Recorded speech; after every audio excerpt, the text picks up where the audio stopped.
तर भाजप हा नंबर 1चा पक्ष आहे. त्यांनी फोडाफोडीचं राजकारण करू नये असं वक्तव्य शिवसेना आमदार राजेश मोरेंनी केलं. शिवसेना फोडाफोडीचं राजकारण करत नाही असंही ते म्हणाले. तर कल्याण डोंबिवली महानगरपालिकेवर महायुतीचा महापौर बसणार असा दावा त्यांनी केलेला आहे.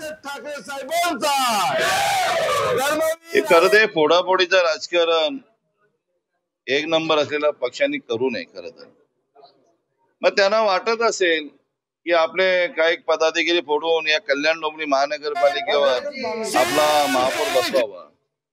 पण तुम्हाला आम्ही सांगू इच्छितो, मी एक आमदार म्हणून, की या कल्याण डोंबिवली महानगरपालिकेवर शिवसेनेची प्रचंड मोठी ताकद आहे आणि कार्यकर्ते सक्षम आहेत.